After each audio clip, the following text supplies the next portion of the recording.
সুদের সাথে ইসলামের কোন সম্পর্ক? জোরে বলেন সম্পর্ক। সুদ আছে যেখানে মুমিন যাবে না। সুদ হচ্ছে পুঁজিবাদী অর্থনীতির হাতিয়ার। দমন নিপীড়নের মূল মাধ্যম হচ্ছে সুদ। এই সুদের কারণে যারা ধনী এরা শুধু ধনী হতে থাকে, আর যারা গরিব শুধু গরিবই হতে থাকে। ইসলাম চায় না যে রাস্তার এক পাশে পাঁচতলা আর এক পাশে থাকবে গাছতলা। চিল্লা এখন ঠিক কিনা? ইসলাম চায় কায়লা ইয়াকুনা দুলাতান বাইনাল আগনিয়াই মিনকুম, সম্পদ যাতে ধনীদের হাতে কুক্ষিগত হয়ে না থাকে, সম্পদের তারল্য যাতে সবার হাতে পৌঁছে যায়।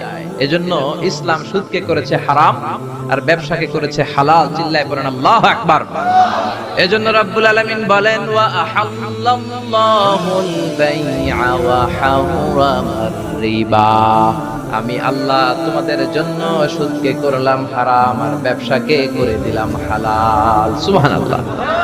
ব্যবসাকে হালাল করেছে কে আর সুদকে হারাম করেছে কে? সুদের মধ্যে দেখা যায় অনেক লাভ, অনেক টাকা, অনেক বরকত, শুধু বেড়ে যায়। আল্লাহ বলে তোমাদের দৃষ্টিতে টাকা বেড়ে যায়, আমি আল্লাহর কাছে বাড়ে না।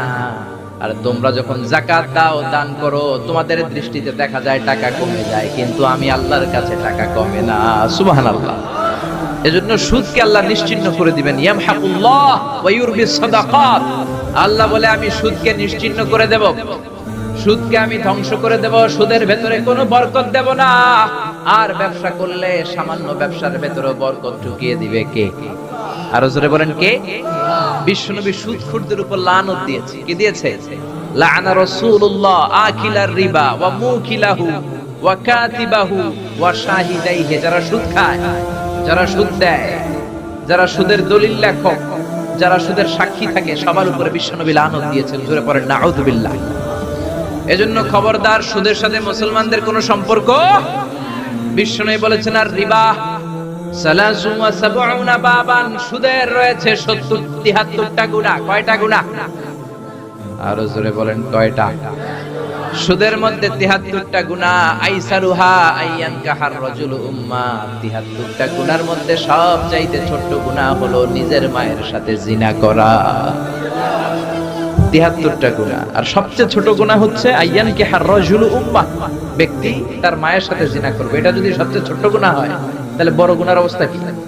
বড় গুনাহটা কি জানার দরকার আছে না নাই? আল্লাহ সেটাও বলে দিলেন ফাযানু বিহারবিম মিনাল্লাহি ওয়া রাসূলিহি। সুদের সবচেয়ে ছোট গুনাহ মায়ের সাথে জিনা করা, আর সুদের সবচেয়ে বড় গুনাহ আল্লাহর সাথে যুদ্ধ করা। করবেন নি? পারা যাবে না আল্লাহর সাথে যুদ্ধে? সে আল্লাহ কবে থেকে ক্ষমতায় বসে? এখন তো আল্লাহ বুড়ো হয়ে গেছে। হ্যাঁ, আল্লাহর ক্ষমতা কি আগের মতো আছে? জোরে বলেন আছে? এজন্য সুদের সবচেয়ে ছোট গুনাহ মায়ের সাথে জিনা, সবচেয়ে বড় গুনাহ কার সাথে? যুদ্ধ। আরো জোরে বলেন। এজন্য বিশ্বনবী বলতেন ইজতানিবু আসসাবাল মুবিকাত, 7টা ঈমান বিধ্বংসী, আমল বিধ্বংসী কাজ থেকে তোমরা বেঁচে থাকবা। এক নম্বরে হলো শিরক, আল্লাহর সাথে শিরক করবা না। 2 নম্বরে হলো মাতা পিতার সাথে অবাধ্যতা করা। 3 নম্বরে জাদু দেখানো, জাদু টুনা করা। 4 নম্বরে অন্যায় ভাবে কাউরে হত্যা করা। 5 নম্বরে এতিমের সম্পদ খাওয়া। 6 নম্বরে কোন নারীকে অন্যায় ভাবে জিনার অপবাদ দেওয়া। 7 নম্বরে সুদ খাওয়া। কি খাওয়া? এই 7টা কাজ করলে আপনার ঈমানটাকে ধ্বংস করে দিবে কে? চিল্লায় বলেন কে? এজন্য দুনিয়াতে যারা সুদ খায় তাদের সম্পদে কোনো বরকত নাই, তাদের শুধু রোগ আর রোগ, টেনশন আর টেনশন। আছে না নাই? আবার বিশ্বনবী বললেন যারা সুদ খায় তাদের 3টা শাস্তি। কয়টা? আরো জোরে বলেন কয়টা? 1 নম্বরে কিয়ামতের দিন আল্লাযীনা ইয়াকুলুনার রিবা লা ইয়াকুমুনা ইল্লা কামা ইয়াকুমুল্লাযী ইয়াতাখাব্বাতুহুশ শাইতানু মিনাল মাস। সুদের 1 নাম্বার শাস্তি, কিয়ামতের দিন সুদখোর যখন কবর থেকে উঠবে, রব্বুল আলামিন তাকে জিনে ধরা রোগীর মতো, পাগলের মতো উঠায় দিবে। সুদখোর কবর থেকে উঠে ভূতে ধরা রোগীর মতো, জিনে ধরা রোগীর মতো, পাগলের মতো লাফাতে লাফাতে উঠবে। তারে দেখে কিয়ামতের ময়দানের সবাই বুঝবে লোকটা হলো সুদখোর। কি খোর? আরো জোরে বলেন। এটা হচ্ছে 1 নাম্বার শাস্তি। 2 নাম্বার শাস্তি বিশ্বনবী বললেন আমি স্বপ্নে দেখলাম কিছু লোকের পেট হচ্ছে বিশাল বড় ঘরের মতো, আর ওই পেটের ভেতরে দেখলাম ভয়ঙ্কর বিষাক্ত সাপ। জিব্রাইল রে বললাম ও জিব্রাইল মান হাউলা এরা কারা? বিশ্বনবী বললেন, হা উলাই আকালাতুর রিবা, এরা হলো আপনার উম্মতের মধ্য থেকে যারা সুদ খেয়েছে ওই সুদখোর লোকগুলা। পড়েন নাউযুবিল্লাহ। 3 নাম্বার শাস্তি, বিশ্বনবী বলেন, যে রাতে আমাকে মেরাজে নেওয়া হলো, রাআইতু লাইলাতা উসরিয়া বি, মেরাজের রাতে আমি দেখলাম রক্তের একটা নদী, ওই নদীর উপর কিছু লোক সাঁতার কাটে। কিসের নদী? দেখছেন কোনদিন রক্তের নদী? আমরা কোনদিন দেখেছি? রক্তের একটা নদীর ভেতরে কিছু লোক সাঁতার কাটে। সাঁতার কাটতে কাটতে বাঁচার জন্য যখন পারে আসতে চায়, তীরে আসতে চায়, কিছু ফেরেশতারা অনেক বড় বড় পাথরের খণ্ড নিয়ে বসা, তীরের দিকে আসতে চাইলে প্রচন্ড জোরে পাথর নিক্ষেপ করে তার চেহারার দিকে। পাথরের আঘাতে ওই লোকটার চেহারা ছিন্ন বিচ্ছিন্ন হয়ে যায়। লোকটা চিৎকার করতে করতে আবার রক্তের নদীর মাঝখানে চলে যায়। আবার তীরে আসতে চাইলে আবার পাথর আছে না নাই? জোরে বলেন। বিশ্বনবী বললেন, মান হাউলা ইয়া জিবরিল, ও জিব্রাইল এরা কারা? বিশ্বনবী বললেন, এরা হলো আপনার সুদখোর উম্মাত। এরা কারা? এজন্য সুদ খাওয়া যাবে? জোরে বলেন, সুদ খাওয়া যাবে? খবরদার, সুদ খাওয়া যাবে না। সুদের বিপরীতে আমরা ব্যবসা করব। ব্যবসায় বরকত দিয়েছে কে? বিশ্বনবী বললেন, রিজিককে আল্লাহ 10 ভাগ করেছেন, তার 1 ভাগ দিয়েছেন পৃথিবীর অন্যান্য পেশার ভেতরে, আর 9 ভাগ দিয়ে দিয়েছেন ব্যবসার ভেতরে। সুবহানাল্লাহ। রিজিকের 9 ভাগ থাকে ব্যবসার ভেতরে, এজন্য সুদ খাওয়া যাবে না। সুদের সাথে ইসলামের কোনো সম্পর্ক। আমরা ব্যবসা করব। আপনি মুশারাকা সিস্টেমে, মুদারাবা সিস্টেমে, আপনি মুরাবাহা সিস্টেমে ব্যবসা করেন, ওই ব্যবসায় বরকত দিবে কে? জোরে বলেন, কে? সুদ হারাম এই কারণে, কারণ টাকার ভেতর থেকে টাকা আসে। আপনি 1 লক্ষ টাকার একটা বান্ডিল আপনার আলমারির ভেতরে আজকে রাখলেন, 1 বছর পরে খোলার পরে এটা কি 1,10,000 টাকা হবে? 1,05,000, 1,02,000, 1,10 টাকা, 1,05 টাকা, 1,01 টাকা। 1 টাকাও বাড়বে না। কত থাকবে? 1 লাখই থাকবে। কারণ টাকার ভেতর থেকে টাকা আসে না।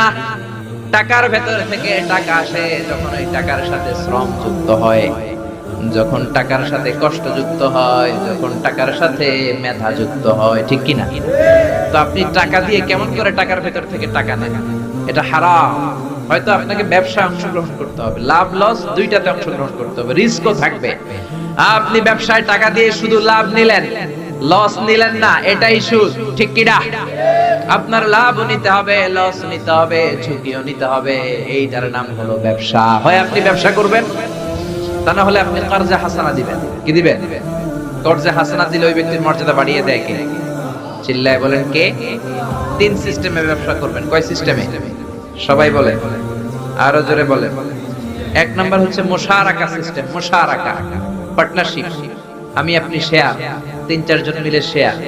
আমার টাকা আপনার টাকা, আর দুজনে মিলে ব্যবসা করব। আমার যদি ধরেন 4 লক্ষ টাকা হয়, আপনার যদি 6 লক্ষ টাকা হয়, তাহলে যেই লাভ হবে তার 60% নেবেন আপনি, 40% নেব আমি। লসও যদি হয় 60% আপনার উপর, 40% আমার উপর। এই ব্যবসাকে বৈধ করেছে কে? আরো জোরে বলেন না। 2 নম্বরে হচ্ছে আল মুদারাবা। মুদারাবাও বৈধ। মুদারাবা মানে হচ্ছে আপনার টাকা আমার শ্রম। আল্লাহ আমারে কোনো টাকা দেয় না, আমি মিসকিন, আমি ফকির, আমি দেব শ্রম, আপনি দিবেন টাকা। কত পার্সেন্ট লাভ হলে কে কতটা নিব এটা আমরা ভাগ করে নিব। কিন্তু লস হলে আমার কোনো লস নাই, কারণ আমার শ্রম আপনার টাকা, আমি যে খাটছি এটাই তো আমার লস। ঠিক কি না? কথা বলেন। আর টাকা যেহেতু আপনার, পুরো লস নেবেন আপনি। এই সিস্টেমও ব্যবসা যায়। 3 নাম্বার হচ্ছে আল মুরাবাহা। বুঝার চেষ্টা করেন। আমার ঘরে ফ্রিজ নাই, ফ্রিজের দাম 1 লক্ষ টাকা। কয় লাখ টাকা? আপনি আমারে বাজার থেকে 1 লক্ষ টাকা দিয়ে একটা ফ্রিজ কিনে আমার কাছে 1,20,000 টাকা বিক্রি করবেন। এটা আমি কিস্তিতে দিব আপনারে, 6 মাসের কিস্তিতে দিব। আপনার লাভ হচ্ছে আপনি 1 লক্ষ টাকা দিয়ে কিনে 1,20,000 বিক্রি করছেন, 20,000 লাভ। আর আমার লাভ হচ্ছে আমার কাছে কোনো টাকা নাই, আমি ফ্রিজের মালিক হয়ে গেলাম, কিস্তিতে দিয়ে 6 মাস পরে আমি টাকাও পূর্ণ করে দিলাম। এটাকে বলে মুরাবাহা। শাহজালাল ইসলামী ব্যাংক, আল রাফা ইসলামী bank, Bangladesh Islamic bank limited, এই 3টার সিস্টেমে আপনাদের সাথে বিজনেস করে। আল মুদারাবা, আল মুশারাকা, আল মুরাবাহা। যেই সিস্টেমে আপনি করেন না কেন, এগুলোর কবুল করে নিবে কে? কিন্তু এগুলো না করে 100 টাকার বান্ডিল দিয়ে বললেন এই নাও 100 টাকার বান্ডিল, এখানে 10,000 টাকা আছে, সুদে লাগালাম, মাসে দিবা 1,000। কয় হাজার? আরো জোরে বলেন। এখন মাস শেষে 1,000 দিতে পারে না, ওইটার উপর আবার বাড়তে শুরু করলো। আল্লাহ বলে লা তাকুলু আর রিবা আদাআফা মুদাআফা, খবরদার চক্রবৃদ্ধি হারে সুদ খেও না, মাহাজনী সুদ খেও না। কার কথা? আরো জোরে বলেন, কথাটা কার? মাহাজনী সুদ খাওয়া যাবে না, চক্রবৃদ্ধি হারে সুদ খাওয়া যাবে না। তাহলে ব্যাংকের সুদ খাওয়া তো যাবে না? ব্যাংকের সুদ খাওয়া যাবে না, ব্যাংকের সুদও হারাম, আর চক্রবৃদ্ধি হারে মাহাজনী সুদ, এটা অনেক ভয়ঙ্কর হারাম। গ্রামে গঞ্জে এরকম আছে না নাই? 10,000 টাকায় মাসে 1,000 টাকা সুদ। কথা কন, কথা কন, কথা কন। আছে, এখন দিতে পারে না, সুদ আবার বেড়ে যায়। এখন 2,000 হয়ে গেছে, এর পরের মাসেও দিতে পারে না, 3,000 হয়ে যায়। এরপরে কে আসলটা দেয়া লাগবে না, তুই সুদ চালা। কি চালা? সুদ চালাইতে চালাইতে বাড়ি নাই, ভিটা নাই, জমি নাই, টিউবওয়েল নাই, পরনের লুঙ্গিও নাই। আছে না নাই? এটার বলে মহাজনী সুদ, এটার বলে চক্রবৃদ্ধি হারে সুদ। এই সুদ খাওয়া যাবে না। এজন্য সুদ আপনি খেলে এই সুদের এই সম্পদের ভেতরে কোনো বরকত নাই, এটাকে ধ্বংস করে দিবে কে? চিল্লায় বলেন কে? এজন্য আপনি ব্যবসা করবেন, আল্লাহ বললেন হাল্লাল্লাহুল বাইআ ওয়া হারামার রিবা, আমি আল্লাহ ব্যবসাকে তোমাদের জন্য হালাল করলাম, সুদকে করলাম হারাম। এখন আমরা সুদ খাবো না, ব্যবসা করব। জোরে বলেন, সুদ না ব্যবসা? ব্যবসার সিস্টেম হচ্ছে আপনাকে লাভ লস দুইটাতে অংশগ্রহণ করতে হবে। আপনি যদি বলেন না আমি শুধু লাভ নিব, লস নিব না, এটা ব্যবসা হবে? এটা সুদ হবে। এটা কি হবে? চিল্লায় বলেন, কি হবে? এরপর ইসলাম বলে লা মাইসার, কোনো জুয়া চুরি থাকবে না। বিজনেসের মধ্যে জুয়া চুরি নাই, মানে লটারি নাই। কিন্তু বাংলাদেশের লটারি সিস্টেম আছে না নাই? 10 টাকায় 40 লক্ষ টাকা আছে না নাই? এটা সরাসরি জুয়া চুরি, এটার সাথে ইসলামের কোনো সম্পর্ক। এর কারণ হচ্ছে আমরা 10 টাকা দিয়ে লটারি কিনি, পাই এরকম একটা কাগজ, এই লটারির একটা নাম্বার থাকে এখানে, ঠিক কিনা? আর লেখা আছে 10 টাকায় প্রথম পুরস্কার 40 লক্ষ টাকা। লক্ষ লক্ষ মানুষ 10 টাকা দিয়ে এটা কিনে। কিনার পর যেদিন ড্র হবে, রাফেল ড্র, একজন পায় 40 লাখ, আরেকজন পায় 30 লাখ, আরেকজন পায় 20 লাখ, আরেকজন 10 লাখ, পঞ্চম পুরস্কার পায় 1 লাখ, আর লক্ষ লক্ষ মানুষ এই কাগজ পানিতে ভিজায় খায়। সিল্লা এখন ঠিক কিনা? এটার নাম হচ্ছে জুয়া চুরি, এটা জায়েজ নাই। কিন্তু এই লটারির কাগজের সাথে যদি আপনার একটা কলম দিয়ে দেয়, এটাকে জায়েজ করার সিস্টেম আছে। এই 10 টাকার লটারির, যখন আপনি লটারিটা কিনবেন, আপনাকে যদি একটা কলম দিয়ে দেয়, তাহলে কেমন যেন আপনি 10 টাকা দিয়ে একটা কলম কিনলেন। এটা ব্যবসা, এটা হচ্ছে ব্যবসার সুরাত, এটা জায়েজ আছে না নাই? তার মানে লক্ষ লক্ষ মানুষ যখন লটারি কিনলো, সাথে পেল একটা কলম। এরপরে ড্র হওয়ার পরে একজন পাবে 40 লাখ, আরেকজন 30 লাখ, একজন 20 লাখ, আরেকজন 10 লাখ, আর লক্ষ লক্ষ সবাই পাইছে একটা করে কলম। তার মানে আমরা সবাই কিছু না কিছু পাইছি। চিল্লা এখন ঠিক কিনা? এই সিস্টেমে যদি করেন, তাহলে এটারে বৈধ করে দিবে কে? জোরে বলেন, কে?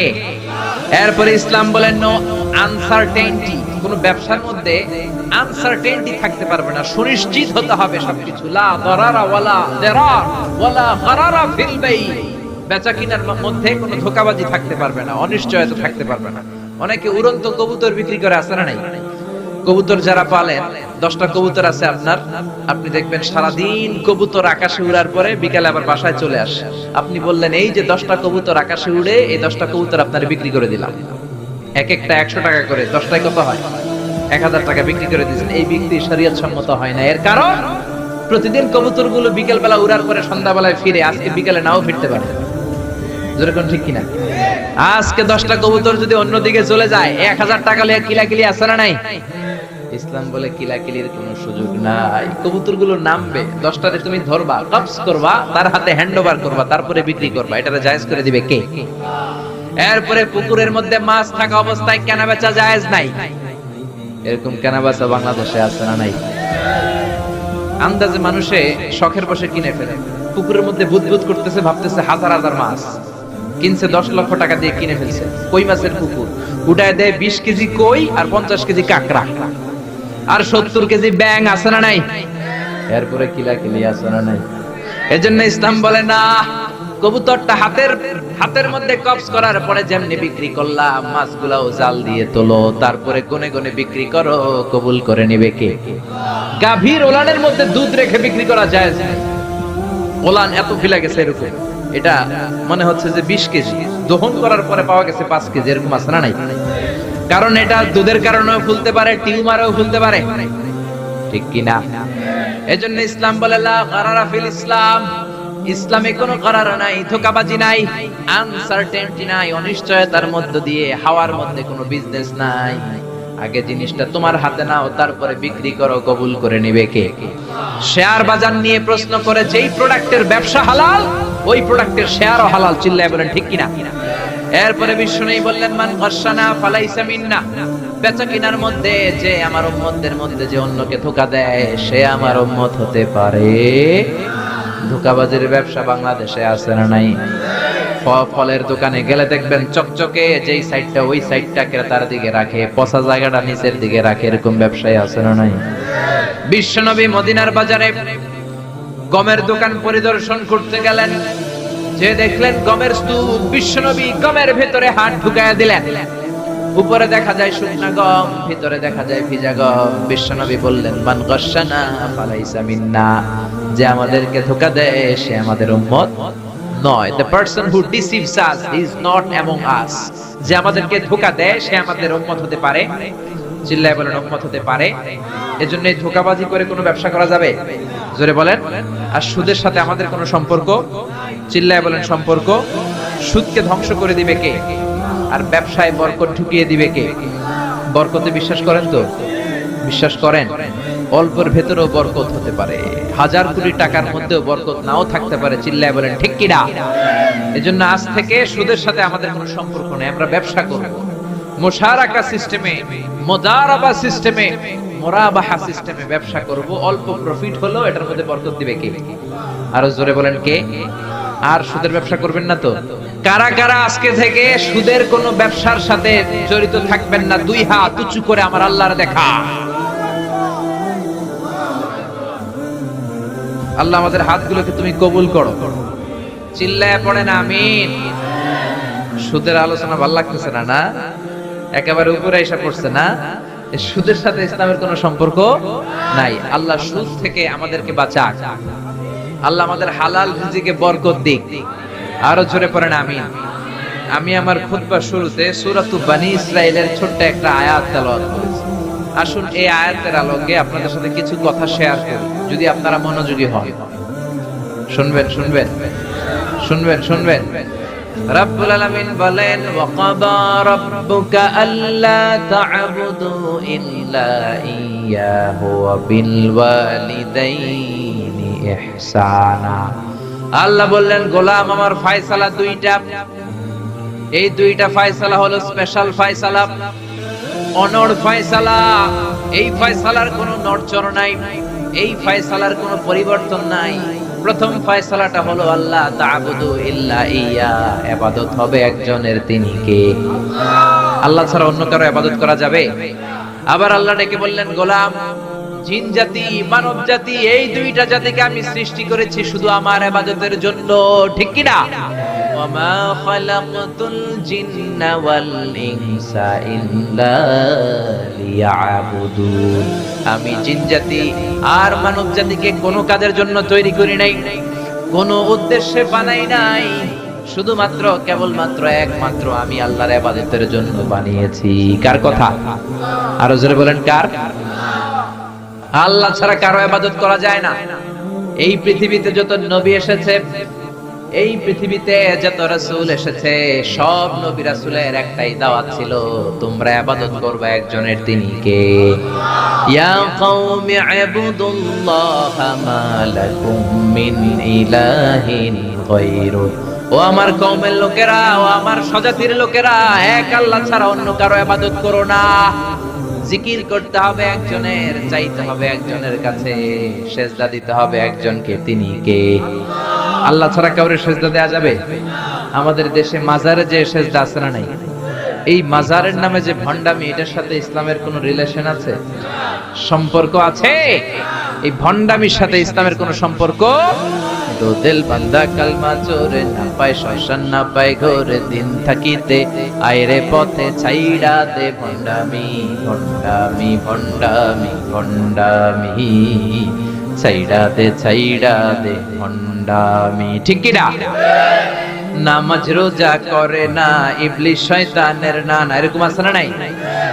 নামাজ রোজা করে না, ইবলিস শয়তানের নানা, ধর্মের একখান কুটি ধইরা কয়দিন করবা হয়রানি। ভণ্ডামি ভণ্ডামি ভণ্ডামি, ছাইড়া দে ভণ্ডামি, ঠিক কি না? এজন্য ভণ্ডামির সাথে যারা জড়িত আছো, ভণ্ডামি ছেড়ে দাও, আল্লাহ ওয়ালা হয়ে যাও। তোমার জীবনে বরকত দিবে কে? তোমার জন্য জান্নাতের দরজা খুলে দিবে কে? এজন্য রব্বুল আলামিন বলেন, ওয়া কাদা রাব্বুকা আল্লা তা'বুদু ইল্লা ইয়্যা ওয়া বিল ওয়ালিদাইনি ইহসানা। আমি আল্লাহর প্রথম ফয়সালা, ইবাদত হবে শুধুমাত্র কেবলমাত্র একজনের, তিনি কে? আমরা প্রত্যেক নামাজে সূরাতুল ফাতিহায় আল্লাহরে বলি, আল্লাহ ইহদিনাস সিরাতাল মুস্তাকিম, ও আল্লাহ আমাদেরকে সহজ সরল পথ দেখাও, সিরাতুল মুস্তাকিম দাও। আল্লাহ বলেন, আনি'বুদুনি হাদা সিরাতুম মুস্তাকিম, আমি আল্লাহর ইবাদত করো, এটাই সিরাতুল মুস্তাকিম। আল্লাহু আকবার। আপনি যদি আল্লাহর ইবাদত করেন তাহলে আপনি বুঝবেন যে আপনি সিরাতুল মুস্তাকিমের উপর আছেন। আর যদি বুঝেন আল্লাহর ইবাদত ছেড়ে আপনি অন্যদিকে দৌড়াচ্ছেন, তার মানে হলো আপনি সিরাতুল মুস্তাকিমের উপর থাকার সৌভাগ্য অর্জন করতে পারেন নাই। চিল্লায় কোন ঠিক কি না? এজন্য আল্লাহ বললেন, আল্লাহর ফয়সালা কয়টা?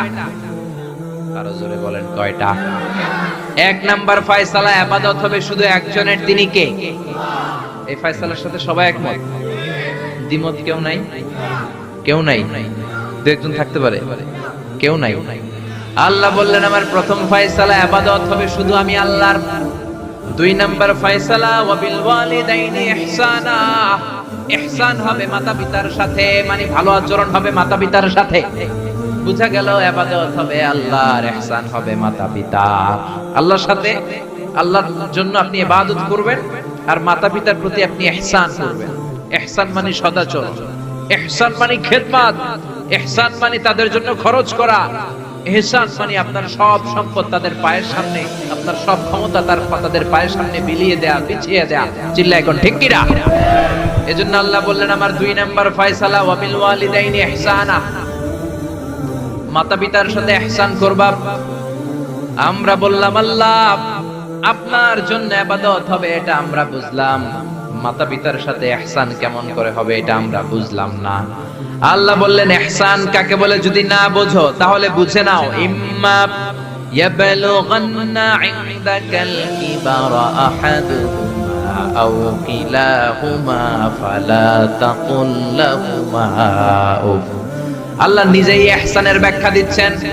আল্লাহ বললেন, ইহসানের প্রথম তাফসীর হলো, আব্বা আম্মা একজন কিংবা দুইজন যখন বার্ধক্যে উপনীত হয়ে যায়, যখন বয়সে পৌঁছে যায়, খবরদার তাদের কোনো কাজে তুমি নাক ছিটকাতে পারবা না, তাদের কোনো কাজে নাক ছিটকাতে পারবে না, তাদের কোনো কাজে উফ আহ এমনকি উফ শব্দটাও বলা যাবে না। চিল্লা এখন ঠিক কিনা? কারণ আমরা যখন ছোট ছিলাম বাবা মারে কষ্ট দিয়েছি কি দেই নাই? আপনার কত বছর আগের ঘটনা মনে আছে? আপনার বয়স যখন 3 তখন আপনি কি করছিলেন মনে আছে? তো ওইটাই যদি মনে না থাকে, বয়স যখন 2 ছিল ওগুলা মনে আছে? বয়স যখন 1 ছিল ওগুলো মনে আছে? জ্বালাতনটা তো ওই সময় বেশি করছে। চিল্লা এখন ঠিক কিনা? শীতের রাত, আমাকে নিয়ে আমার মা ঘুমালো, আমাকে রেখেছে ডান দিকে, পেশাব করে ডান পাশটা আমি ভিজিয়ে দিয়েছি। আমার মা আমাকে ঘর থেকে বের করে দেয় নাই, শীতের রাতে বাম দিকে আমাকে শোয়ালো।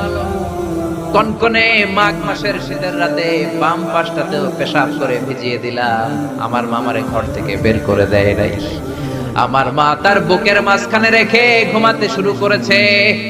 মাঘ মাসের শীতের রাত, রাত 3টার দিকে পেশাব করে মায়ের বুকটাও আমি ভিজিয়ে দিয়েছি, জামাটাও ভিজিয়ে দিয়েছি। মা 3টার দিকে উঠে নতুন শাড়ি পরে, নতুন জামা পরে, আগের ভিজা পেশাব মাখানো জামাটাকে চেঞ্জ করে আবার আমাকে নিয়ে ঘুমিয়েছে। আমাকে ঘর থেকে বের করেছে নাকি? জোরে বলেন। এজন্য আল্লাহ বুঝাতে চাইলেন, গোলাম ছোট্টবেলা যেমনি কষ্ট দিয়েছো, মা বাবা রেগে যায় নাই, তোর লাথি মেরে ঘর থেকে তাড়ায় দেয় নাই, তোরে এতিমখানায় দেয় নাই। মা বাবা বয়সে যখন উপনীত হয়ে যায়, বার্ধক্যে যখন পৌঁছে যায়, ওই মা বাবারে খবরদার বৃদ্ধাশ্রমে দিয়ে আসবি না। বৃদ্ধাশ্রম বাংলাদেশে আছে না নাই? ছেলে আমার মস্ত মানুষ, মস্ত অফিসার, মস্ত ফ্ল্যাটে যায় না দেখা এপারে ওপার, নানান রকম জিনিস আর আসবাব দামি দামি, সবচেয়ে কম দামি ছিলাম একমাত্র আমি। ছেলের আবার আমার প্রতি অগাধ সম্ভ্রম, আমার ঠিকানা তাই বৃদ্ধাশ্রম। ঠিক কি না? অনেক কপাল পোড়া আছে, ডাকাত আছে, মা বাবা বার্ধক্যে উপনীত হওয়ার পরে তাদের কর্মকাণ্ডে নাক ছিটকায়, ঘরে আর বাবা মারে রাখতে মনে চায় না, বৃদ্ধাশ্রমে রেখে আসে। এরকম ডাকাত আছে রাই। বাবা মারে বৃদ্ধাশ্রমে দেয়া যাবে? চিল্লায় বলেন দেয়া যাবে? যেই বেয়াদব গুলো, যেই ডাকাত গুলো মার বাবারে বার্ধক্যে উপনীত হলে, বয়স হয়ে গেলে বৃদ্ধাশ্রমে দিয়ে আসে, ওই বেয়াদবটা বুড়া হলে ওর কপালে বৃদ্ধাশ্রম জুটবে না। চিল্লায় এখন ঠিক কি না? ভাঙ্গা থালা হাতে নিয়ে তুই ভিক্ষা করে খাবি। চিল্লায় এখন ঠিক কি না? আল্লাহ বললেন আমার 2 নাম্বার ফয়সালা, ওয়াবিল ওয়ালিদাইনি ইহসানা, মাতা পিতার সাথে ইহসান করবা। ইহসানের প্রথম ব্যাখ্যা, ইম্মা ইয়াবলুগান্না ইনদাকাল কিবারা আহাদুহুমা আও কিলাহুমা ফালা তাকুল লাহুমা উফ। মা বাবার একজন কিংবা দুইজন যদি বার্ধক্যে উপনীত হয়ে যায়, খবরদার মা বাবারে বৃদ্ধাশ্রমে দিও না। মা বাবা পেশাব করে দিতে পারে, পায়খানা করে দিতে পারে, তোমাকে যেমনি পরিষ্কার করে আদর যত্ন করেছে তুমিও পরিষ্কার করবা। মা বাবার খেদমত করবা, তোমার জীবনটারে উজালা করে দিবে কে? আল্লাহ বললেন ইহসানের 2 নাম্বার ব্যাখ্যা, ওয়ালা তানহারহুমা, মা বাবারে ধমক দিও না। অনেক বেয়াদব ছেলে মেয়ে আছে, মা বাবার সাথে ঝিড়কি দিয়ে কথা বলে, ধমক দিয়ে কথা বলে, এলাকার লোকদের সাথে যখন কথা বলে ভদ্র ভাষায় কথা বলে, ঘরে ঢুকলে মায়ের গালি দেয়, আছে না নাই? বাবারে ডাকে বুড়া, মারে ডাকে বুড়ি, আছে না নাই? তুমি কেমন করে মায়ের বুড়ি ডাকো, বাবারে বুড়া ডাকো? তোমার বাপ মা তো বুড়া হয়েছে তোমার কারণে। তোমারে মানুষ করতে যে তোমার মা বাবা তাদের জীবন যৌবন হারিয়েছে, তোমারে মানুষের মতো মানুষ করতে যে তারা তাদের জমি হারিয়েছে, তোমারে বিদেশ পাঠাতে যে তারা তাদের ভিটে মাটি হারা হয়েছে। যেই বাবা মা তোমার জন্য সব কিছু ছেড়েছে, খবরদার ফালা তানহারহুমা, ওই বাবা মারে ধমক দিবা না। কার কথা? চিল্লায় বলেন কার?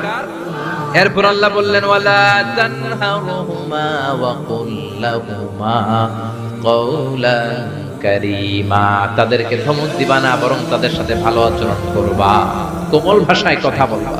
যত ভদ্রতা তুমি জানো, যত কার্টিসি তুমি জানো, যত সফটনেস তোমার জানা আছে, যত ভদ্রতা তুমি শিখেছো, সব ভদ্রতা তুমি ইউজ করবা তোমার মা বাবার সাথে। যত কোমল ভাষা তুমি জানো, যত শুদ্ধ কথা তুমি জানো, সব তোমার মা বাবার জন্য তুমি ইউজ করবা। চিল্লা এখন ঠিক কিনা? এরপরে রব্বুল আলামিন বললেন ওয়াখফিদ লাহুমা জানাহাদ-দুল্লি মিনার রাহমাতি ওয়া কুর রাব্বিরহামহুমা কামা রাব্বায়ানি সাগীরা, তাদের জন্য রহমতের ডানা বিছিয়ে দাও। তোমার যত ক্ষমতা আছে মা বাবার পায়ের সামনে ঢেলে দাও, যত অর্থ আছে তাদেরকে তুমি বিলিয়ে দাও। আর বাবা মা একজন কিংবা দুইজন যদি দুনিয়া ছেড়ে বিদায় নেয়, তাদের কবরের সামনে দাঁড়িয়ে চোখের পানি ছেড়ে পড়তে আরম্ভ করে দাও, রব্বিরহামহুমা কামা রাব্বায়ানি সাগীরা ওয়া কুর রাব্বিরহামহুমা কামা রাব্বায়ানি সাগীরা। ও আল্লাহ, ছোট্টবেলা বাবা মা যেমনি আমার আদর দিয়ে সোহাগ দিয়ে কাছে টেনে নিয়েছে, কিয়ামতের দিন কবরের ভেতরে তুমিও আমার বাবা মারে আদর করে কাছে টেনে নিও। পড়ে না আমিন? চিল্লায় পড়ে না আমিন? এজন্য ইবাদত হবে একজনের, তিনি কে? আর ইহসান হবে কার সাথে? এজন্য মা বাবার দোয়ার দরকার আছে না নাই? পৃথিবীর যত আল্লাহর ওলি আছে, যত পীর সাহেব আছে, সবাই এই পুরো কোরআন খতম করে যদি একটা গ্লাসের পানির মধ্যে ফু দেয়, আর আপনার আম্মা শুধু বিসমিল্লাহ বলে আরেকটা গ্লাসের পানির ভেতরে ফু দেয়, আল্লাহর কসম আপনার মায়ের দোয়াটা আগে কবুল হয়ে যাবে। এজন্য মা বাবার খেদমত করেন। আপনার বড় পীর সাহেব হলো আপনার বাবা, আপনার বড় পীর সাহেব হলো আপনার মা।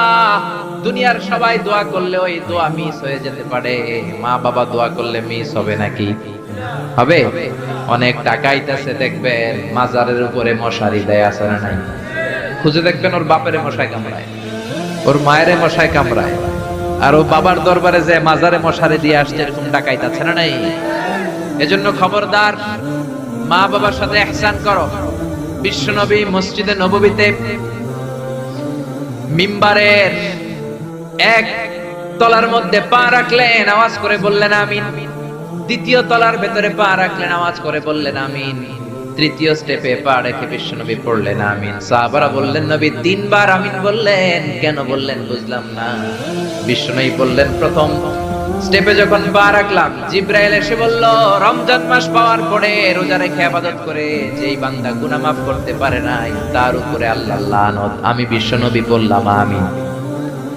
দ্বিতীয় স্টেপে পা রাখলাম, জিব্রাইল বলল মাতা পিতা পাওয়ার পরে যারা মাতা পিতার খেদমত করে নিজের জীবনের গুনাহ ছড়াতে পারে নাই, জান্নাত কামাতে পারে নাই, তাদের উপর আল্লাহর লানত। আমি বিশ্বনবী বললাম আমিন। তিন নাম্বার স্টেপে বিশ্বনবী বললেন আমার নাম শোনার পরে আমার যে উম্মত আমার উপর দুরূদ পড়লো না তাদের উপর আল্লাহর লানত। আমি বললাম আমিন। পড়েন সাল্লাল্লাহু আলাইহি ওয়াসাল্লাম, চিৎকার করে পড়েন সাল্লাল্লাহু। এজন্য মাতা পিতার খেদমতের দরকার আছে না নাই? গোটা বিশ্বটা একদিকে, মায়ের দোয়া আরেকদিকে, চিল্লায় বলেন ঠিক কিনা? আপনি বুলেট মারলে বুলেট মিস হতে পারে, ড্রোন হামলা করলে মিস হতে পারে, মায়ের দোয়া মিস হবে? জোরে বলেন মিস হবে? এক সাহাবী বলল নবী আইয়ুল আমালি আফদাল, সবচেয়ে সেরা আমল কোনটা? বিশ্বনবী বললেন সবচেয়ে সেরা আমল হলো আসসালাতু ফি ওয়াক্তিহা, সময় মতো নামাজ পড়া। দুই নম্বরে বললেন বিররুল ওয়ালিদাইন, মাতা পিতার খেদমত করা। তিন নম্বরে বললেন আল জিহাদু ফি সাবিলিল্লাহ, আল্লাহর রাস্তায় জিহাদ করা। তার মানে পৃথিবীর শ্রেষ্ঠতম তিনটা আমলের মধ্যে মাতা পিতার খেদমতের আমলটাও আছে না নাই? মাতা পিতার খেদমত এটা সবচেয়ে ভালো আমল। আরেক হাদিসে বিশ্বনবী বললেন এটা জিহাদের চেয়ে বেশি সওয়াব। এক সাহাবী বললেন নবী আস্তাযিনুকাল জিহাদ, আমি জিহাদে যেতে চাই, অনুমতি দেন। বিশ্বনবী বললেন তোমার বাবা মা কেউ বেঁচে আছে নাকি? সাহাবী বললেন বেঁচে আছে। বিশ্বনবী বললেন ফাফিহিমা ফাজাহিদ, যাও বাবা মার খেদমত শুরু করে দাও। বাবা মার খেদমত করলে ঘরে বসেই জিহাদের সওয়াব পাবা, ঘরে বসেই জিহাদের সওয়াব পাওয়া যাবে। রিদার রাব্বি ফি রিদাল ওয়ালিদ ওয়া সাকাতুহু ফি সাকাতিল ওয়ালিদ, বাবা মা খুশি তো আরশের মালিক খুশি, বাবা মা না খুশ তো আরশের মালিকও না খুশ। চিল্লায় এখন ঠিক কি না? এজন্য বিশ্বনবী বলতেন তোমাদের প্রত্যেকের ঘরের ভেতরে দুইটা জান্নাত আছে, কারণ জান্নাতে দুইটা স্পেশাল দরজা আছে। একটা দরজার নাম হলো আল আব মানে আব্বা, আর একটা দরজার নাম হলো আল উম মানে আম্মা। একটা দরজার নাম বাবা আর একটার নাম মা।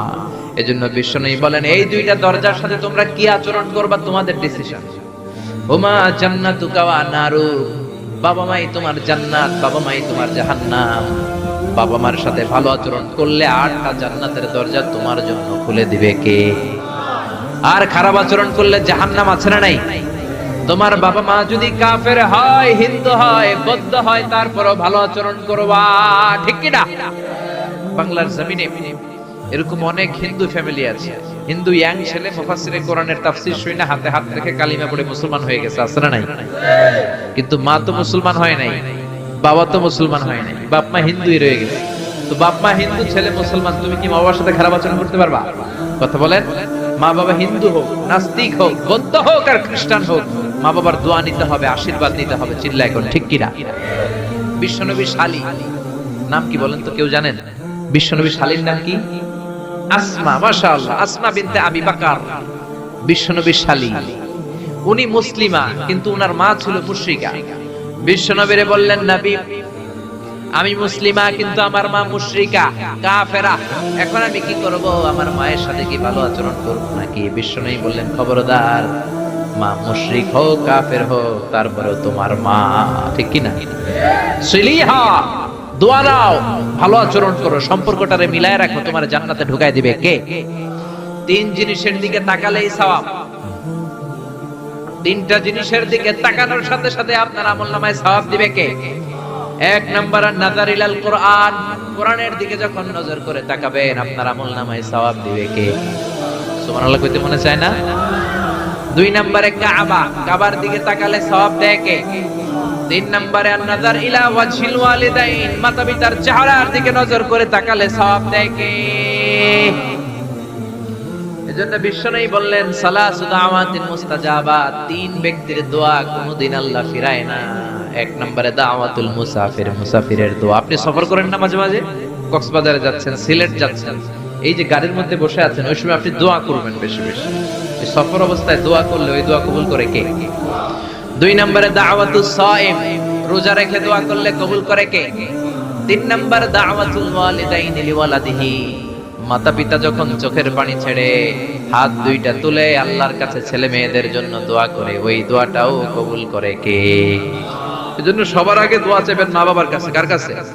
আমাদের কাছে অনেকে দোয়া চায়, আমরা বলি আরে তোমার মায়ের কাছে যাও, তোমার আব্বার কাছে যাও, আমার দোয়া তোমার জন্য কবুল হতেও পারে নাও হতে পারে, কিন্তু তোমার মা তো তোমার জন্য মুস্তাজাবুদ দাওয়া, তোমার বাবা তো তোমার জন্য মুস্তাজাবুদ দাওয়া, তোমার মা হাতটা তোলার সাথে সাথেই কবুল। চিল্লায় এখন সুবহানাল্লাহ।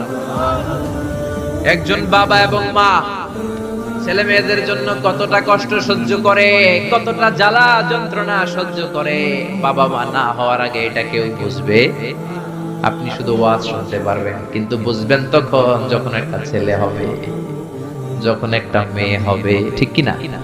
এজন্য বিশ্বনবী বলতেন আল জান্নাতু তাহতা আকদামি উম্মাহাতিকুম, ও দুনিয়ার মানুষেরা শোনো শোনো, যেই জান্নাতের জন্য তোমরা পাগল, যেই জান্নাতের বর্ণনা শুনলে তোমাদের হৃদয় ঠান্ডা হয়ে যায়, যেই জান্নাতে যাওয়ার জন্য তোমরা ইবাদত করো, ওই জান্নাত থাকে তোমাদের মায়ের পায়ের তলায়।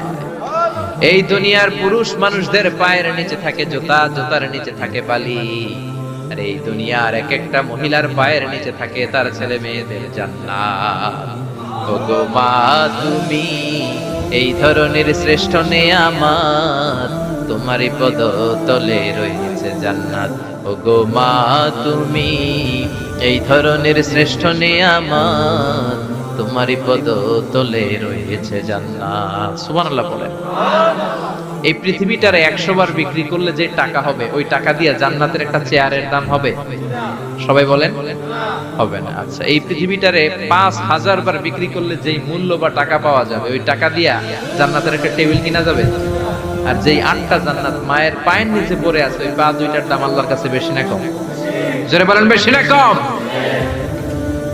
এই জন্য এক সাহাবী বললেন, নবী মান আহাক্কু বিহুসনি সাহাবাতি ইয়া রাসূলুল্লাহ, এই দুনিয়ায় এত মানুষ, এত বন্ধু, এত সাহাবী, এত লোক, কার সাথে ভালো আচরণ করব? বিশ্বনবী বললেন, উম্মুকা, তোমার মায়ের সাথে, সুম্মা মান, তারপরে কার সাথে? তোমার মায়ের সাথে, তারপরে কার সাথে? তোমার মায়ের সাথে। 3 বার। আর এক হাদিসে আছে 4 বার বললেন তোমার মায়ের সাথে, 5ম বার বললেন তোমার পিতার সাথে। সুবহানাল্লাহ। মায়ের মর্যাদা 4 গুণ বেশি। কয় গুণ? এর কারণ আল্লাহ কোরআনে বলে দিলেন সূরা লোকমানে, হামালাতহু উম্মুহু, মায়ের মর্যাদা এত বেশি হওয়ার কারণ হলো বাবা তোমারে পেটে ধরে নাই, পেটে ধরেছে কে?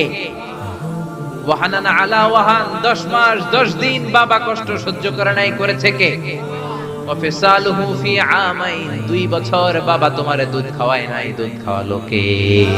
কত লিটার দুধ, কত গ্যালন দুধ, কত কেজি দুধ মায়ের বুক থেকে আপনি খেয়ে খেয়ে সাবার করছেন 2 বছরে, কোনো হিসাব আছে? জোরে বলেন। বিশ্বনবী বললেন, লাউ কাতাআতা জিলদাক, তোমার চামড়াটা কেটে কেটে রোদে শুকিয়েও যদি মায়ের 2 পায়ের 2টা জুতা বানিয়ে দাও, ছোট্টবেলায় 1 ঢোক দুধ যে তুমি খেয়েছো, সেই 1 ঢোক দুধের শোধ আদায় হবে নাকি? মায়ের একেধারে দুধের দাম, কাটিয়া গায়ের চাম, বাপস বানাইলেও ঋণের শোধ হবে না, এমন দরদি ভাবে কেউ হবে না আমার মা গো, এমন দরদি ভাবে কেউ হবে না আমার মা গো। পড়েন না আল্লাহু আকবার। বিশ্বনবীর সাহাবী নাম হলো আলকামা। কি নাম? সবাই বলেন কি নাম? আলকামা বিশ্বনবীর সাহাবী। ইন্তেকালের আগে আলকামার জিহ্বা দিয়ে কালেমা বের হয় না। 3 দিন যাবত বিছানায় পড়ে আছে, মুমূর্ষ, মরে যাবে, কিন্তু জিহ্বা দিয়ে কালেমা বের হয় না। বিশ্বনবী বলেছেন, লাকিনু মাউতাকুম লা ইলাহা ইল্লাল্লাহ, তোমরা মরণের আগে তোমাদের মুমূর্ষ রোগী মৃতদের সামনে লা ইলাহার তালকিন দাও। যখন দেখবেন আপনার চাচার রুহুটা বের হয়ে যাচ্ছে, দাদার রুহুটা বের হয়ে যাচ্ছে, বাবার রুহু বের হয়ে যাচ্ছে, তার শিওরের সামনে, কানের সামনে বসে পড়তে আরম্ভ করবেন, লা ইলাহা ইল্লাল্লাহু মুহাম্মাদুর রাসূলুল্লাহ, রাসূলুল্লাহ সাল্লাল্লাহু, কিন্তু বলবেন না এই কালেমা পড়ো, কালেমা পড়ো, কালেমা পড়েন, কালেমা পড়েন, এগুলো বলবেন, শুধু তালকিন দিবেন। ওটা থেকেই উনি বুঝবেন, কারণ মৃত্যুর একটা কষ্ট আছে না নাই? মৃত্যুর যন্ত্রণায় সে অস্থির, আপনি জোরাজুরি করতেছেন কালেমা পড়, সে যদি বলে না পড়বো না, ঝামেলা আছে না নাই? এজন্য কানের সামনে শুধু তালকিন দিবেন। বিশ্বনবী বললেন লাকিনু মাউতাকুম লা ইলাহা ইল্লাল্লাহ, তোমাদের মৃতদের সামনে, মুমূর্ষদের কানের সামনে শুধু লা ইলাহা পড়বা। উনার বিবি, উনার আত্মীয়রা আলকামা নামক সাহাবীর কানের সামনে লা ইলাহা পড়ে 3 দিন ধরে কালেমা বের হয় না। কখন যেন মরে যায়, বিশ্বনবীর কাছে পাঠানো হলো। বিশ্বনবী সুহাইব আর বেলাল দুইজন সাহাবীকে পাঠালেন, তারা যেও কালেমার তালকিন দিল, কিন্তু মুখ দিয়ে কালেমা বের হয় না। বিশ্বনবী আলকামার বিবিরে ডেকে পাঠালো, বিবি, আলকামার বিবি, তোমার স্বামী কেমন ছিল?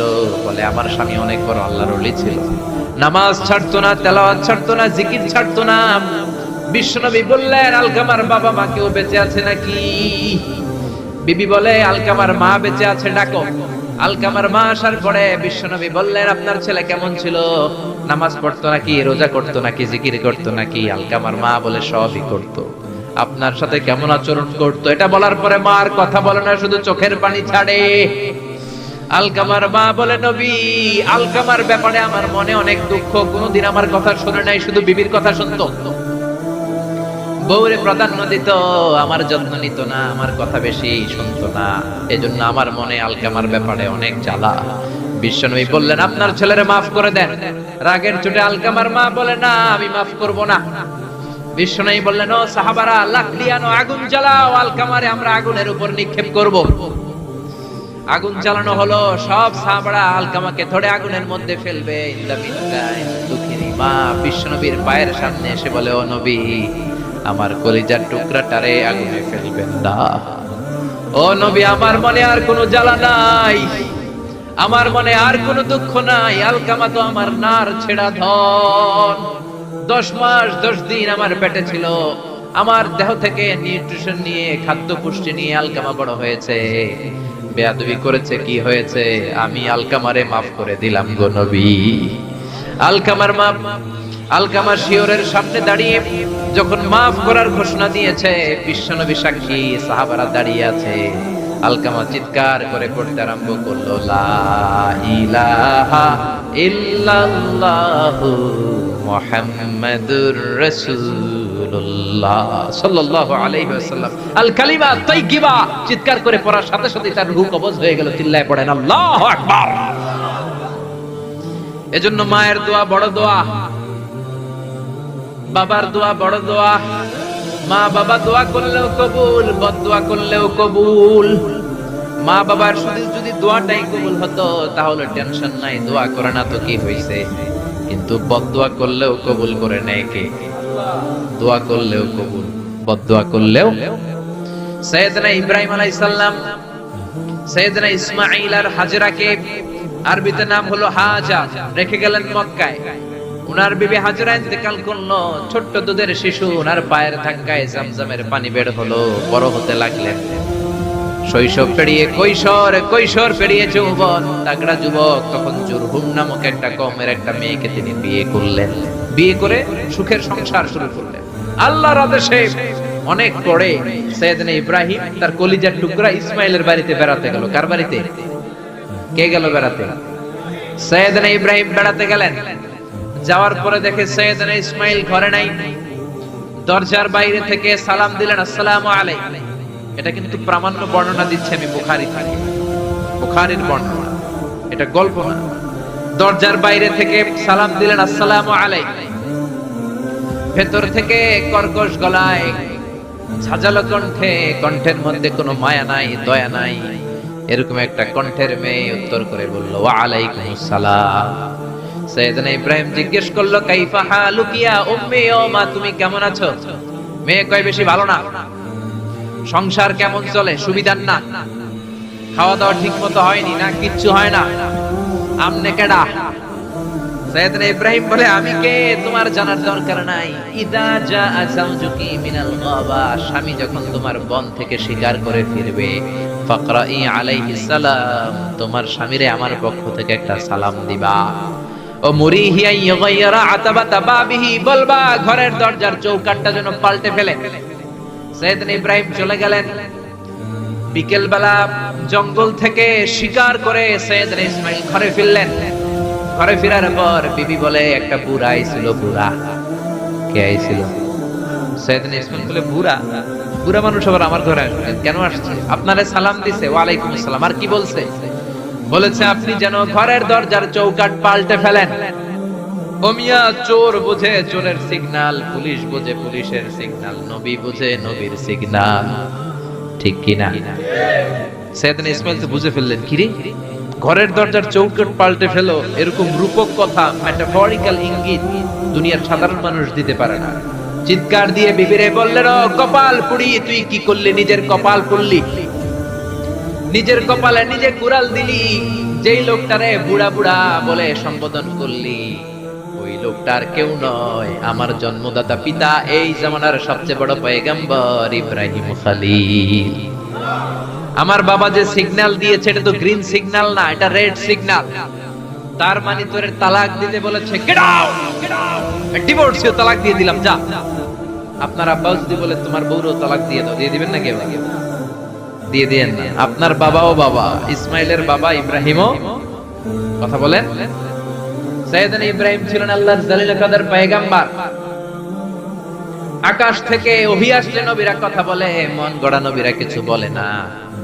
আপনার বউ, আপনার বউকে যদি আপনার বাবা বলে তোর বউরে তালাক দে, দিয়ে দিয়েন না। আবার কি করবেন? বুঝাবেন, বাবারও বুঝাবেন, বিবিরও বুঝাবেন, ঘরের ভিতরে সংলাপ করবেন, সমঝোতা করবেন। আমাদের দেশের দুই নেত্রী সংলাপ করে না তো কি হইছে? আমরা করব, আমরা ঘরে ঘরে সংলাপ করব, সমঝোতা করব, ঠিক কি না? মিলায়ে দিবেন, মিলায়ে দিলে বরকত আছে না নাই? কেউ ঝগড়া লাগলে মিলাবেন, মারামারি লাগলে মিলাবেন। কেউ যদি আরেকজনরে মারতে যায়, অত্যত হয়, মিলায়ে দিবেন। যারা মিলায়ে দেয় তাদের মর্যাদা বাড়ায় দেয় কে? কিন্তু সমাজের কিছু দুষ্ট চরিত্রের লোক আছে, দুইজন যদি মারামারি লাগে আরো লাগায়া দেয়, আছে না নাই? আগুন লাগলে আপনারা কি ঢালেন? অনেকে তেল ঢালে, আছে না নাই? এখন আগুন লাগলে কি তেল ঢালবেন না পানি ঢালবেন? মিলায়ে দিবেন। বউরাও বুঝাবেন, বাবারাও বুঝাবেন, দুইজনরে বুঝায় আস্তে ধীরে আগাবেন। তালাক তো অনেক পরের কথা। ইসলামের দেয়া অনুশাসন যদি আমরা মেনে চলি, কোনোভাবেই তালাক হবে না। স্বামীকে আল্লাহ কিছু দায় দায়িত্ব দিয়েছেন, স্ত্রীকে আল্লাহ কিছু দায় দায়িত্ব দিয়েছেন। এই দুইটা দায়িত্ব যে কত গুরু দায়িত্ব, গোটা বিশ্বব্যাপী এই দায়িত্বের মধ্য দিয়ে বিশ্বটা চলে। পৃথিবীর প্রথম স্বামী ছিলেন সাইয়েদনা আদম, পৃথিবীর প্রথম বউ ছিল হাওয়া। সেখান থেকে স্বামী স্ত্রীর এই জীবন আছে না নাই? স্বামী আর স্ত্রী বানায় যেজন মিস্ত্রি, সে বড় আজব কারিগর, ঠিক কি না? স্বামী আর স্ত্রী বানায় যেজন মিস্ত্রি, সে বড় জটিল কারিগর। এজন্য এই সম্পর্কটা বড় ভয়ঙ্কর সম্পর্ক, এটাকে মিলিয়ে রাখতে হবে। তালাকের সিস্টেম হচ্ছে, প্রথমে আপনি ফাইদুহুন্না, কোরআন বলে আপনি প্রথমে স্ত্রীকে ওয়াজ করবেন। ঝগড়া হলে কি করবেন? ঘরে ওয়াজ নাই, আছে মারামারি আর কিলাকিলি। ওয়াজ করবেন, ওয়াজেও কাজ হচ্ছে না, বুঝানোর চেষ্টা করবেন, বুঝে না। এরপর আল্লাহ বললেন, ওয়াহজুরুহুন্না ফিল মাদাজি', বিছানা আলাদা করে দাও, তুমি এক রুমে ঘুমাবা, তোমার বিবিরে দিবা আরেক রুম। কিছুদিন বিচ্ছেদ চললে ওই বিবির অন্তরে ভালোবাসা তৈরি করে দিবে কে? সুবহানাল্লাহ পড়েন। এখন ওয়াজ করলেন, বুঝাইলেন, বুঝেন, বিছানা আলাদা করলেন, তাও শোনে না। এবার ওয়াদ্রিবুহুন্না, কোরআন বলল বউরে শাসন করো। অনেকে বলে বউরে পিটাও, না, পিটানোর কথা বলে নাই। ওয়াদ্রিবুহুন্না মানে তাদেরকে শাসাও, শাসন করো। মুফাসসিররা এটা তাফসীর করতে যে হয়রান হয়েছে, কি দিয়ে পিটাবে? কোন মুফাসসির কয় খেজুরের ছোট্ট ডালা দিয়ে এরকম বাড়ি মারবে, আর বলবে ভালো কথা কই হনুস না কেন। অনেকে বলবে, অনেক মুফাসসির বলেছে মেসওয়াক দিয়ে বাড়ি মারবে। তোমার এত বোঝাই বুঝো না কেন? দুইটা ছেলে মেয়ে হইছে আমাদের, এত সুন্দর সংসার, হানিমুন করেছিলাম কক্সবাজারে, স্মৃতিগুলো কি তোমার মনে পড়ে না? তুমি আমার কৈতরি, তুমি আমার টুনটুনি, তুমি আমার সোনামণি, এগুলোকে বুঝাবেন। এরপরও মানে না। অনেক মুফাসসির কইছে বালিশ দিয়া পিটাইবেন, কোল বালিশ দিয়া, যাতে হাত পা না ভাঙে। ওয়াদ্রিবুহুন্না, অনেক ডাকাইতেছে লাঠি দিয়া পিটায়, আছে না নাই? ইসলাম বলে না না, বনিবনা না হলে প্রথম স্টেপ ওয়াজ করো, বুঝাও। 2 নম্বরে বিছানা আলাদা করে দাও, তারপরেও মানে না। 3 নম্বরে ওয়াদ্রিবু না মানে শাসন করো, যার যেরকম দরকার ওইরকম শাসন করবেন, তাতেও হয় না। তারপরে ফাবাআসু হাকামাম মিন আহলিহি হাকামাম মিন আহলিহা, এই 3টা স্টেপেও কাজ হয় না। আপনার মুরব্বিদের ডাকবেন, সালিস, মেয়ের পক্ষের মুরব্বিদের ডাকবেন, 2 পক্ষের বেআইনরা মিলে মিলছিল করে দেওয়ার চেষ্টা করবে, তাতেও কাজ হয় না। 4টা স্টেপ শেষ, 5ম স্টেপ হলো তালাক। আর আমরা দইরেই কই 3 তালাক। আছে না নাই? ওমরে ফারুকের জামানায় এক লোক তার বউরে দিছে 100 তালাক, রাগের চোটে। এরকম ডাকাইত আমাদের দেশে আছে না নাই? এখন বিবি এসে বলে, ওমরে ফারুক 100 তালাক দিয়েছে আমার স্বামী, কি করব? সাইয়েদনা ওমরে ফারুক বলে, তোর ডাকাইত স্বামীটা কোথায়? কয় এই জায়গায়। কিরে কয় তালাক দিছিস? কয় 100টা।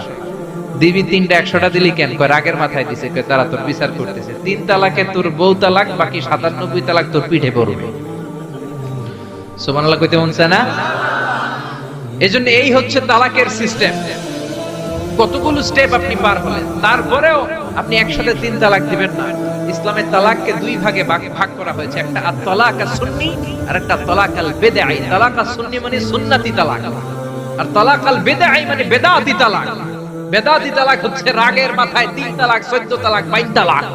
কিন্তু তালাক সুন্নি, সুন্নাত সম্মত তালাক হচ্ছে আপনার বিবি যখন পবিত্র, মানে যখন পিরিয়ড হচ্ছে না, ওরকম একটা পবিত্র সময় তারে আপনি তালাক দিবেন। 1 মাসের সময় আছে, একটা তালাক দিবেন, 1 মাসের ডিউরেশন, এর মধ্যে বিবির আবার নিয়ে আসতে পারবেন, কোনো সমস্যা নাই। সুবহানাল্লাহ পড়ে। 1 মাস পরেও মানে না, এরপরে দিবেন 2য় মাসের 2য় তালাক, তার মানে আরো 1 মাস, মোট কয় মাস? 2 মাস পরেও মিলমিশ হয় না, তারপরে 3য় মাসে তালাক দিলেন। এই 3 তালাক দেওয়ার পরে বিবি আবাদুল আবাদ আপনার জন্য হারাম হয়ে গেল। কত সুন্দর স্টেপ মেইনটেইন করে কত দূরে তালাক, আর আমরা দইরেই কই তালাক। এজন্য খবরদার। সাইয়েদনা ইসমাইল বললেন, কপাল পুল্লি তুই, যারে বুড়া বলে গালি দিলি আসলে বুড়া নয়, এই লোকটাই আমার বাবা ইব্রাহিম খলিল। আমার বাবা বলেছে তোরে তালাক দিতে, গেট আউট, তালাক দিয়ে দিলাম তোরে, যা ভাগ। বউ শেষ, নতুন বিয়ে করল, নতুন সুখের সংসার। 3 বছর পর সাইয়েদনা ইব্রাহিম আবার ছেলের বাড়িতে বেড়াতে আসলেন। আজকেও সাইয়েদনা ইসমাইল ঘরে নাই। সাইয়েদনা ইব্রাহিম আজকে সালাম দিলেন, আসসালামু আলাইকুম। সাইয়েদনা ইব্রাহিম সালাম দিলেন, আজকে ঘরের ভেতর থেকে জাদুমাখা কণ্ঠে, মধুমাখা কণ্ঠে, সুরেলা কণ্ঠে একটা মেয়ে বলল, ওয়া আলাইকুমুস সালাম। সাইয়েদনা ইব্রাহিম বললেন, কাইফা হালুকি ইয়া উম্মি, মা কেমন আছো? মেয়েটা বলে, আলহামদুলিল্লাহ আলা কুল্লি হাল, সব সময় আলহামদুলিল্লাহ। সব সময় কি? তোমাদের জীবন যাপন কেমন চলে? খুব ভালো চলে। তোমার স্বামী কই? বনে গিয়েছে। এবার মেয়েটা বলে, আপনি কে? সাইয়েদনা ইব্রাহিম বলে, আমার পরিচয় দেব না। মেয়েটা বলে, আপনার পরিচয় না দিল আপনার সাথে কথা বলবো না। আমরা স্বামী স্ত্রী 2 জন থাকি মরুভূমির মাঝখানে, আমাদের খোঁজ খবর নেওয়ার কেউ নাই। আপনি কে? এরকম দিল দরিয়ার একজন মুরব্বী, আমাদের খোঁজ নিতে আসলেন, আপনার পরিচয়টা আপনি বলেন। সাইয়েদনা ইব্রাহিম তার পরিচয় দেয় না। মেয়ে বলে, পরিচয় না দিলে আমি কথাও কই না। বাধ্য হয়ে ঘরের ভিতরে ঢুকলেন, জোর করে মেয়েটা সাইয়েদনা ইব্রাহিমকে ঘরে ঢুকালেন, রুটি বানিয়ে খাওয়ালেন, গোশত খাওয়ালেন, খেজুর খাওয়ালেন, শরবত খাওয়ালেন। ও মিয়া, আগেরটাও মাইয়া, এইটাও পার্থক্য আছে না নাই? মেয়েটা বলে, আমার জন্য দোয়া করেন। সাইয়েদনা ইব্রাহিম চোখের পানি ছেড়ে দোয়া করে দিলেন, মেয়েটার মাথায় হাত বুলিয়ে দিলেন, আর বললেন, ইদা জা যাওজুকি মিনাল গাবা, তোমার স্বামী যখন বন থেকে আসবে, ফাকরাই আলাইহিস সালাম, তোমার স্বামীর আমার পক্ষ থেকে সালাম দিবা। ওয়া মুরিহি আইয়ুসবিতা আতাবাতা বাবি, আর বলবা আমি বলছি ঘরের দরজার নতুন চৌকাঠ যেন জীবনেও না পাল্টায়। ঘরের দরজার এই নতুন চৌকাঠটা যেন কোনোদিন। সাইয়েদনা ইসমাইল ফিরে আসলেন। আসার পরে বিবি বলে, একজন মুরব্বি এসেছিল, নুরানি চেহারার একজন মুরব্বি। মুরব্বি শুই না, সাইয়েদনা ইসমাইল তো ভয় পেয়ে গেছে, লাফ দিয়ে উঠছে, কি মুরব্বি? কেমন আচরণ করেছিলি বল? কারণ আগের একটা তিক্ত অভিজ্ঞতা আছে না নাই? ভাবছে আজকেও কোনো গন্ডগোল হইলো নাকি। বিবি বলে, না, আপনি রাখবেন না, আপনি চিন্তিত হবেন না, আমি অনেক আপ্যায়ন করেছি, অনেক সাদর সম্ভাষণ দিয়েছি, উনিও আমার মাথায় হাত বুলিয়ে চোখের পানি ছেড়ে ছেড়ে আমার জন্য দোয়া করেছে। আর আপনারা সালাম বলেছে, আর আপনাকে বলতে বলেছে ঘরের দরজার নতুন চৌকাঠটা যেন জীবনেও কোনোদিন না পাল্টা। সাইয়েদনা ইসমাঈল আল্লাহু আকবার বলে চিৎকার করে উঠলেন, বিবিকে বুকে জড়িয়ে ধরলেন, বললেন ও বিবি, তুই তো গোল্ডেন এ প্লাস। তুই কি? তুই তো গোল্ডেন এ প্লাস, তুই তো 100তে 100 পাইলি। তোর কপালটা নুরানি হয়ে গেল, উজালা হয়ে গেল। যেই বয়স্ক লোকটা এসে এই কথাটা বলেছে, বয়স্ক লোকটার কেউ না, তোর শ্বশুর আমার বাবা ইব্রাহিম খলিল। আর যেই কথা বলেছে এই কথাটার মানে হলো তোরে যেন আমি তালাক না দেই, তোর হাতটা যে আমি ধরলাম, এই হাত ধরেই যেন তোরে নিয়ে জান্নাতে ঢুকে যায়। আল্লাহু আকবার। এজন্য বাবার দোয়া, মায়ের দোয়া যার জীবনের মধ্যে আছে, তার জীবনে কোনো ভয় আছে নাকি? জোরে বলেন, কোনো ভয় আছে? এজন্য দোয়া নিবেন বাবার কাছ থেকে, মায়ের কাছ থেকে। সাইয়েদনা মুসা আলাইহিস সালাম আল্লাহরে বললেন, আল্লাহ মাইয়াকুনু জালিসি ইয়াউমাল কিয়ামা, কিয়ামতের দিন বিচারের শেষে বনি ইসরাইলের আমি বড় পয়গম্বর মুসা যখন জান্নাতে যাব, কে আমার সাথে জান্নাতি হবে? আল্লাহ বললেন, সাহিবুকা ফিল জান্নাতি জাজ্জার, তোমার সাথে জান্নাতে ঢুকবে বনি ইসরাইলের একজন কসাই। কে? কসাই। সুবহানাল্লাহ কইবেন না? একজন কসাই যাবে। মুসা আলাইহিস সালাম বললেন, কি রে, আমি এত বড় নবী, কোন নবী যাবে না আমার সাথে, কোন ওলি যাবে না, কোন হাফেজে কোরআন যাবে না, কোন আলেম যাবে না, কসাই যাবে কেন? আল্লাহ বললেন, দেখে আসো কেন যাবে কসাই। সাইয়েদনা মুসা আলাইহিস সালাম কসাইয়ের দোকানে গেলেন, দেখলেন না কসাইয়ের স্পেশাল কোনো আমল তো দেখা যায় না, খালি গোশত কোপায়। কি কোপায়? সারাদিন গোশত বিক্রির পরে বিকেল বেলা সবচেয়ে চমৎকার গোশতের একটা টুকরা নিয়ে কসাই দোকান বন্ধ করে বাড়িতে যায়। সাইয়েদনা মুসা আলাইহিস সালাম ছদ্মবেশে কসাইয়ের পেছনে পেছনে যায়। কসাই ঘরে ঢুকার পরে সাইয়েদনা মুসা আলাইহিস সালাম ঘরে নক করা শুরু করলেন। কসাই দরজা খুলে দেওয়ার পর সাইয়েদনা মুসা আলাইহিস সালাম পরিচয় গোপন করে বলে, আমি একজন মুসাফির, আজকে রাতে আপনার ঘরে থাকতে চাই। কসাই বলে, আহলান সাহলান মারহাবান তাইয়্যিবা, আসেন, থাকেন, কোনো সমস্যা নাই, পাশের ঘরে বসেন। ওই ঘরে আমার একটু কাজ আছে। পাশের ঘরে যে মাচা থেকে একটা বৃদ্ধা মহিলাকে নামিয়ে নিজ হাতে গোসল করিয়ে গোশত কেটে রান্না করে রুটি দিয়ে মহিলাটারে খাওয়ানোর পর মহিলাটা হাতের মধ্যে আঁচলটা টেনে চোখের পানি ছেড়ে বিড়বিড় করে কি যেন দোয়া করে। সাইয়েদনা মুসা আলাইহিস সালাম শুনতে পেলেন না। ওই মহিলাকে খাওয়ানোর পরে প্লেটের মধ্যে গোশত আর রুটি নিয়ে কসাই যেয়ে বলে, ও ভাই মুসাফির, এই নেন খাবার, রাতের খাবার খেয়ে আপনি ঘুমিয়ে যান, সকালে আপনি যাবেন আপনার পথে, আমি যাব আমার দোকানে। সাইয়েদনা মুসা আলাইহিস সালাম বলে, রাতের খাবার পরে খাবো, আগে বলো ওই মাচার মধ্যে বৃদ্ধা মহিলাটাকে। কসাই বলে, এই মহিলাটা ছাড়া এই পৃথিবীতে আমার কেউ নাই, আমি ছাড়া এই মহিলাটারও আর কেউ নাই। এই মহিলাটা ওই মহিলা যে আমারে 10 মাস পেটে ধরেছে। আল্লাহু আকবার। এই মহিলাটা আমার জনম দুঃখিনী মা, মা ছাড়া আমার কেউ নাই, আমিও ছাড়া আমার মায়ের কেউ নাই। প্রতিদিন আমি আমার মারে গোসল করাই, নিজ হাতে টাওয়াল দিয়ে গা মুছে দেই, তেল মালিশ করে দেই, গোশত রান্না করে রুটি দিয়ে খাওয়াই, আর আমার মা আমার জন্য দোয়া করে। সাইয়েদনা মুসা আলাইহিস সালাম বললেন, বিড়বিড় করে তোমার মা 2 হাত তুলে কি দোয়া করেছে আমারে বলো, আমি তো বুঝলাম না। কসাই বলে, আমার মা প্রতিদিন খাওয়ার পরে খুশি হয়ে যায়, প্রতিদিন খেয়ে দে খুশি হয়ে চোখের পানি ছেড়ে আমার জন্য দোয়া করতে শুরু করে। একটা পাগলা দোয়া, বিগত 20 বছর যাবত আমার আম্মা এই দোয়াটা করে। আমি জানি এই দোয়া কোনোদিনই আল্লাহর কাছে কবুল হবে না। সাইয়েদনা মুসা আলাইহিস সালাম বললেন, ও ভাই বলোই না কি দোয়া করে, আমারে বলো বলো। কসাই বলে, আমার মা বলে, আল্লাহুম্মা জাআলনি বিনি জালিসা মুসা ইয়াউমাল কিয়ামাহ। খাওয়ানোর পরে খুশি হয়ে হাত তুলে আমার মা বলে, আল্লাহ আমি আমার ছেলের খেদমতে এত খুশি, আমার ছেলের জন্য আমি হাত তুলে দোয়া করে দিলাম। শুনেছি এই জামানার বড় পয়গম্বর, বনি ইসরাইলের সবচেয়ে বড় পয়গম্বর হলো মুসা। আমার ছেলে কিয়ামতের দিন বিচার শেষে মুসা যখন জান্নাতে যাবে, আমার ছেলেরও মুসা নবীর সাথে তুমি জান্নাতে ঢুকাইয়া দিও। মুসা নবী যখন জান্নাতি হবে, আমার ছেলেরও ঢুকাইয়া দিও। দোয়া করতে দেরি, কবুল হতে। মুসা আলাইহিস সালাম বললেন, ঘটনা তো এইখানে, কানেকশনটা তো এই জায়গায়। এই কসাই তো এমনি এমনি আমার সাথী হবে না, এটা মায়ের দোয়ার বরকত। চিল্লা এখন ঠিক কিনা?